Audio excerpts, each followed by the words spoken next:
শাকিব খানকে কেমন লাগে আপনার? ভালো না। এই যে আমার সাকিব খান, এই জন্য ভালো লাগে না। আগের সাকিব খান আর এখনকার সাকিব খানের মধ্যে তো অনেকটা তফাৎ। আমি চুপ করে ভালোবাসি দূর থেকে তোমাকে। জাহিদ হাসানও খুব হাসায়, খুব হাসি খুশি। জাহিদ হাসানের হাসিটা, দুষ্টামিটা এটা ভালো লাগে আর কি। পরিবারের সাথে আসছি, খুবই ভালো লাগতেছে। আর এটা আমার ফার্স্ট টাইম মুভি দেখা এখানে, তো মুভিটা দেখিনি এখনও, তো আশা করি ভালোই লাগবে। কোন সিনেমাটা দেখতে এসেছেন? সিনেমাটা দেখেছি ইশামার ইসামাল। সবসময় কি মুভি দেখা হয় নাকি ঈদের সময়টাতেই মুভি দেখার চেষ্টা করেন? সব সময় দেখা হয় না, কিন্তু ঈদের সময় দেখাটা হয়। বাংলা সিনেমা দেখা হয় আপনাদের?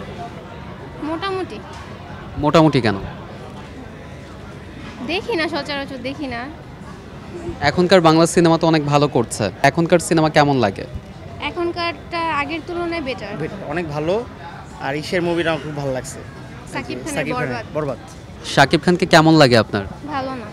এই যে আমার সাকিব খান, এই জন্য ভালো লাগে না। সাকিব খান তো আমাদেরকে প্রত্যেক ঈদে এক একটা করে নতুন ধামাকা দিচ্ছে, সো আশা করছি তাণ্ডব দেখে নতুন কিছু দেখব। সাকিব খান মানেই তো একটু নতুন কিছু। এখন আগের সাকিব খান আর এখনকার সাকিব খানের মধ্যে তো অনেকটা তফাৎ। সো সাকিব খান একটা মেইন ইস্যু, আর সেকেন্ড হচ্ছে রাফি ভাইয়ের মুভি। তো রাফি ভাইয়া তো প্রত্যেকটা গল্প অনেক সুন্দর করে তৈরি করে। যে কয়টা ছবি আমরা এই পর্যন্ত দেখেছি সব কয়টাই ভালো লেগেছে। সো আশা করছি তাণ্ডবটাও হচ্ছে ভাইয়া অনেক সুন্দর করে তৈরি করেছে। আর এছাড়া ইনসাফও দেখবো, টগরও দেখবো। আমরা বেসিক্যালি প্রত্যেক ঈদে যে কয়টা ছবি রিলিজ হয় সবগুলো আমাদের দেখা হয় উইথ ফ্যামিলি। সো আশা করছি তাণ্ডবও ভালো হবে, ইনসাফও ভালো হবে। সো সবগুলোই দেখে পরে বুঝতে পারবো কোনটা। যেমন গতবার যে ছবিগুলো বের হয়েছে আমার কাছে বেস্ট মনে হয়েছিল জঙ্গলি, দেন সেকেন্ডে ছিল বরবাদ, থার্ডে ছিল দাগে। সো এবার দেখে তারপর ডিসাইড করবো যে আসলে এবার কোনটা বেটার। লিচুর বাগান নিয়ে কি বলবো? সাবিলা নূরের লিচুর বাগান নিয়ে বলবো ভালো করেছে। ফার্স্ট তার গান ছিল বা ফার্স্ট মুভি, সেই হিসেবে ভালো করেছে। আমি চুপ করে ভালোবাসি দূর থেকে তোমাকে, সাদা ড্রেস পরা থাকে, ওই লিরিক্সটা আর ওই সিনগুলো বেশি ভালো লেগেছে পুরো গানটার মধ্যে। একদম বলিউড লিখেছে। ইশামারাটা কেন দেখছেন?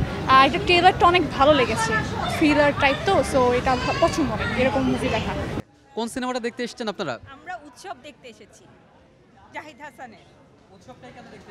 ওসব জাহিদ হাসান খুব হাস্যকর কথা বলে কাজ করে, তার জন্য ভালো লাগে আর কি। আর এটার যেহেতু ট্যাগলাইন, প্রচারের ট্যাগলাইনই হলো পুরো পরিবার নিয়ে না আসলে দেখা নিষেধ, সেই জন্য আমি আমার মা, আমার ভাই, তার সবাইকে নিয়ে এসেছি দেখতে, যে এটা একটা নিট অ্যান্ড ক্লিন কমেডি ছবি হবে, ইন্টারেস্টিং হবে। আর অনেক দিন পর আফসানা মিমি, অপি করিম, জাহিদ হাসান, চঞ্চল চৌধুরী সবাইকে একসঙ্গে দেখতে পাবো, সেই জন্য। আমিও একসাথে অনেকদিন পর একটা সুযোগ পেয়েছি পরিবার নিয়ে একটা রুচিসম্মত ভালো সিনেমা দেখার, তাই একসাথে চলে এসেছি। সিনেমা কি আপনার দেখা হয় মাঝে মধ্যে নাকি পরে ঈদ আসলেই দেখা হয়? না, দেখি মাঝে মাঝে সিনেমা দেখি, প্রায় দেখা হয়। রোজার ঈদের পরেও জঙ্গলি দেখেছিলাম, মানে যেগুলো ফ্যামিলি পিকচার হয় ওইগুলো আমি আমার ওগুলাই মাকে বেশি নিয়ে পপুলার, দেখতে পারি। Family picture. আর জাহিদ হাসানও খুব হাসায়, খুব হাসি খুশি। জাহিদ হাসানের হাসিটা, দুষ্টামিটা এটা ভালো লাগে আর কি।